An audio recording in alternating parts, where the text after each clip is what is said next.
On a busy morning, in the heart of a bustling precinct, an arrogant officer handcuffs a woman he accuses of trespassing. Unbeknownst to him, she's not just anyone. She's his new chief of police. How will she confront this blatant injustice? And what will happen when the tables are turned? Stay tuned to witness a powerful story of reckoning, accountability, and change. Don't forget to like, subscribe, and tell us in the comments where you're tuning in from. Angela Rivers walked into the police precinct, dressed casually in a navy blue blazer and dark jeans. She had just returned from a community outreach meeting, part of her plan to improve relationships between the police and local residents. Nobody in the precinct paid much attention to her, partly because they weren't used to seeing the new police chief out of uniform, and partly because her presence was still unfamiliar to some of the staff. She stopped in front of the restricted area, where she planned to meet Captain Rebecca Lane to discuss upcoming initiatives. Before she could step through the door, a cold, stern voice called out behind her. "Stop right there. What do you think you're doing?" Angela turned around to face a tall officer with a look of suspicion in his eyes. It was Brad Mason, a well-known officer in the precinct, with a reputation for being rigid and dismissive of people he deemed out of place. "I'm here to meet with Captain Lane. I can find my way," Angela replied calmly. "Meeting Captain Lane? Don't make me laugh. Do you really think I don't know what you're up to? Trying to sneak into a restricted area? Who are you?" Mason sneered, stepping closer. Angela held his gaze steadily. "I'm Angela Rivers, the police chief of this precinct. If you check my ID, we can clear this up quickly." Mason raised an eyebrow, clearly unconvinced. "The police chief? Don't make me laugh. You expect me to believe someone like you without proof?" Without waiting for her response, he grabbed her arm and ordered, "Wherever you're going, it'll have to wait. You can sit in the interrogation room while I check this out." "You're making a huge mistake," Angela said, her voice still calm, though her eyes were sharp with warning. "We'll see who's making the mistake," Mason snapped back, tightening the cuffs around her wrists as the other officers in the hallway fell silent. The bustling precinct grew unnervingly quiet as Mason led Angela through the corridor. Eyes turned away, whispers trailed behind them, but no one stepped in. Angela pressed her lips into a firm line, knowing the truth would soon come to light, and when it did, Mason would have to face the consequences of his arrogance. As Mason dragged Angela into the precinct's holding area, her calm demeanor was a sharp contrast to his arrogance. The officers nearby exchanged uneasy glances, but none intervened. The room felt heavy with tension, the silence broken only by Mason's sharp orders and Angela's composed responses. "Sit down," Mason barked, forcing her into a chair. His tone was dripping with authority, but there was an edge of satisfaction in his actions. He leaned over her, his hand resting firmly on the table. "Now, let's get one thing straight. You don't belong here." Angela adjusted herself in the chair, her back straight, her expression unwavering.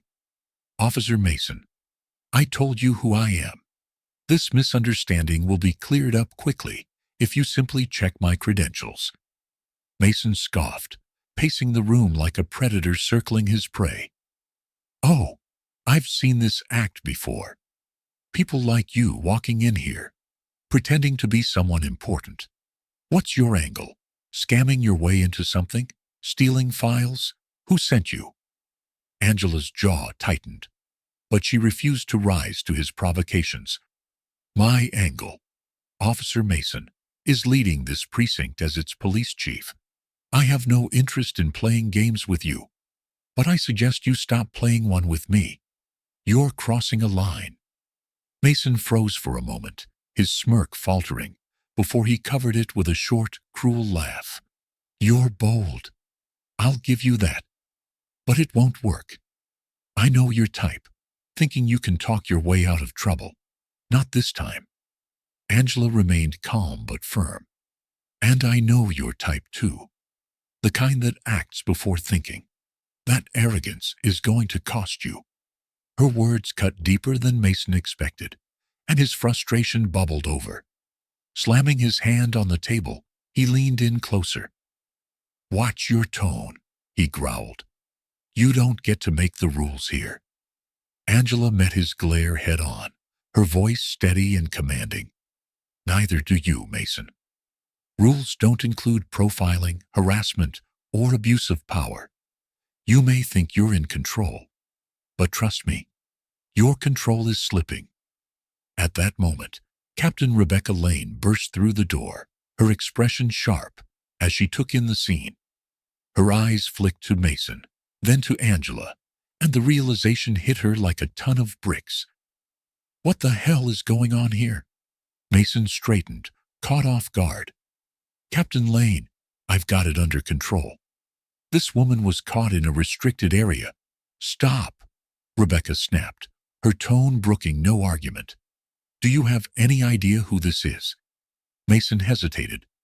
She claims to be someone important, but she's your boss. Rebecca cut him off, her voice rising. This is Angela Rivers, the new police chief. You just handcuffed and humiliated your commanding officer. The blood drained from Mason's face as Rebecca turned to Angela, her voice softening. Chief Rivers, are you okay? Angela stood, rubbing her wrists where the cuffs had bitten into her skin. I'll be fine, she said, her gaze fixed on Mason. But this officer won't be. Rebecca's stern gaze turned to Mason. In my office, now. As Mason stumbled to follow orders, Angela straightened her blazer and addressed the remaining officers in the room. For the rest of you, standing by silently, we're going to have a long discussion about what leadership and accountability look like. The room fell silent, the weight of Angela's words hanging heavy in the air. Mason's confidence was shattered, and Angela's composed authority now dominated the precinct. It was clear. The reckoning had only just begun. As Mason followed Captain Rebecca Lane into her office, his steps faltered. The humiliation he had tried to inflict on Angela Rivers now clung to him like a heavy shadow. Rebecca slammed the door behind them, her stern glare locking onto Mason. What were you thinking? She demanded, her voice sharp enough to slice through his weak defenses. Captain, I didn't know, Mason stammered, his usual arrogance replaced by unease. She was in plain clothes, acting suspicious. Stop making excuses. Rebecca cut him off. You didn't ask questions. You didn't check her ID. You acted on your own bias, and you crossed a line. No, you obliterated it. Mason opened his mouth to respond, but Rebecca raised a hand to silence him. Do you have any idea what you've done? That's the new police chief you just humiliated in front of half the precinct. Do you know how bad this looks for you? For all of us? Meanwhile, in the main precinct hall, Angela addressed the officers who had witnessed the scene. Her voice was calm, but carried the weight of authority. I understand this situation may have been confusing for some of you, but what I cannot accept is silence. Many of you stood by and watched what just happened. If you think that's leadership, you're wrong. One officer hesitantly raised his hand. Chief Rivers, we didn't realize it was you. Mason is intimidating and… Angela cut him off with a raised hand. No excuses. Intimidation thrives when good people choose silence. If you want to wear this badge, you have a responsibility to speak up, not just for me, but for anyone who's being mistreated. The room was silent, the weight of her words sinking in. Back in Rebecca's office, Mason was visibly sweating as Rebecca continued. You've been on thin ice for a while now, Mason. Complaints about your behavior have been buried too many times. But this… She shook her head. This won't be buried. Chief Rivers will ensure it isn't. Angela entered the office at that moment, her presence commanding the space. Captain Lane, thank you for stepping in. Officer Mason, she said, turning to him. I want you to understand one thing. Leadership isn't about power. It's about responsibility. And right now, you've proven you're unfit for both. Rebecca nodded. You'll be suspended pending an investigation. Pack your things. As Mason slumped out of the room, Angela stood tall. The shift in power was unmistakable, and everyone knew this was only the beginning. The precinct buzzed with quiet tension as word spread of the incident between Officer Mason and Chief Rivers. Angela had returned to her office, her composure intact, but her resolve stronger than ever. Meanwhile, Captain Rebecca Lane had begun the process of filing a formal report on Mason's actions, ensuring the event would not be swept under the rug. In the main hall, whispers grew louder as Mason was escorted out of the precinct under suspension. His usual air of superiority had vanished, replaced by a visible mix of frustration and shame. One officer whispered to another, "Did you hear?" Mason had no idea she was the chief. Another responded, shaking his head. "Doesn't matter. He crossed a line, and now he's paying for it." Inside Angela's office, Rebecca walked in with a folder in hand. "Chief, I've started documenting everything. Mason's record is worse than I thought. Multiple complaints, excessive force, verbal abuse, but most of them were dismissed." Angela glanced up, her expression steely. "And now, those dismissals stop. Gather everything. I want a full investigation, not just into Mason, but into how those complaints were handled. If there's a pattern of cover-ups, we're rooting it out." Rebecca nodded. "Understood. What about the media? They're already picking up pieces of the story." Angela leaned back in her chair. "Good. Let them. This isn't just about Mason. It's about accountability across the board. If we're going to rebuild trust with this community, transparency starts here." At that moment, the phone on Angela's desk buzzed. It was a representative from the mayor's office, requesting a meeting. After hanging up, Angela turned back to Rebecca. "Looks like this incident is escalating quickly. The mayor wants answers." Rebecca hesitated. "Chief, are you ready for the backlash? Some in the department won't take kindly to Mason being held accountable." Angela stood, her voice firm. "Rebecca, if we're afraid of doing what's right because of potential backlash, then we shouldn't be here. This is our job. And if holding Mason accountable shakes up the department, then so be it." Outside, Mason's suspension marked the first crack in a system that had allowed officers like him to operate unchecked.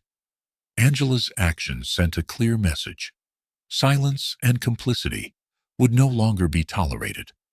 The precinct felt the shift, and while change wouldn't come overnight, it was clear a reckoning had begun. The days following Mason's suspension brought a palpable shift to the precinct. Conversations that once stayed behind closed doors began surfacing, and the officers couldn't ignore the ripple effects of Angela Rivers' decisive actions. In her office, Angela reviewed the investigation's findings with Captain Rebecca Lane. "We've uncovered years of misconduct," Rebecca began, placing a thick stack of reports on Angela's desk. "Not just Mason's actions, but a pattern of complaints that were buried, ignored by those who should have addressed them." Angela flipped through the pages, her expression unyielding. "This is exactly what we need to address. Mason isn't the problem. He's a symptom of something much larger." Rebecca nodded. "Agreed. The question is, how far do we push? There's going to be resistance." Angela leaned forward, her tone resolute. "We push as far as it takes. We're implementing mandatory anti-bias training and a complete overhaul of the complaint review process. And Rebecca, no more buried reports. Every officer will be held accountable. No exceptions. Later that afternoon, Angela met with a group of community leaders in the precinct's conference room. Among them was James, a local activist who had long criticized the department for its lack of accountability. "Chief Rivers," James began, his tone measured. "We've seen promises before. What makes this time different?" Angela met his gaze. "Because I'm here now. And as long as I'm in this position, I'll ensure we don't just promise change. We deliver it. But I can't do it alone. I need the community to hold us accountable too." James nodded slowly. "We'll hold you to that, Chief." As Angela walked through the precinct afterward, the air felt lighter. Change had begun, not just in policy, but in culture. And while the work was far from over, Angela knew they were moving in the right direction. Months after the incident, the precinct began to show signs of transformation. Policies were restructured, complaints once ignored were reopened, and the officers underwent rigorous anti-bias training. Angela Rivers' leadership had become a symbol of accountability and change, though the path was far from easy. One afternoon, Angela sat in her office reviewing the latest community feedback report. Rebecca Lane entered, carrying a folder. "Chief, thought you'd like to see this," Rebecca said, placing it on Angela's desk. "Initial feedback from the training program. Looks like it's making an impact." Angela flipped through the report, nodding. "This is a start, but we need to keep the momentum. The culture doesn't shift with one program. It's sustained effort." Rebecca hesitated. "You've done more in a few months than this precinct has seen in years. You should give yourself some credit." Angela smiled faintly. "I'll celebrate when we've built a system where officers like Mason can't operate unchecked. Until then, we keep pushing." Later that day, Angela joined a community meeting at the precinct, where residents shared their thoughts on the changes. Among them was Danielle, a local teacher who had once been vocal about her distrust of the police. "Chief Rivers," Danielle began, standing to address the room. "I was skeptical when you first arrived, but I see the difference now. It feels like we're finally being heard." Angela stood, her voice calm yet firm. "Danielle, this isn't just about hearing you. It's about acting on what we hear. Change isn't about one person. It's about all of us holding each other accountable." As the meeting concluded, Angela walked back through the precinct. Officers greeted her with respect, and the tension that had once filled the halls was replaced by a sense of purpose. Angela knew there was still more work to do, but for the first time, hope outweighed resistance. The precinct was moving forward, and so was she. The story of Angela Rivers teaches us powerful lessons about accountability, courage, and the importance of challenging systemic issues. In our daily lives, it reminds us to speak up against injustice, no matter how uncomfortable it may feel. Silence, as seen in the precinct, allows toxic behaviors and discrimination to thrive. We have a responsibility to hold ourselves and those around us accountable, whether it's in the workplace, community, or personal relationships. One key takeaway is the value of leadership rooted in responsibility, not power. Angela's actions showed that true leadership lies in creating an environment where transparency and fairness prevail. As individuals, we can embody this by being empathetic, taking action when we see wrongdoing, and fostering inclusivity in our circles. Additionally, the story highlights the importance of systemic change. It's not enough to address individual incidents. We must address the structures that enable such behaviors. This applies to institutions, communities, and even families. We must advocate for better policies, education, and communication to prevent such incidents from recurring. Ultimately, the story challenges us to reflect. Are we bystanders, or are we agents of change? It's a call to action, to stand for justice, empower others, and create lasting progress wherever we are.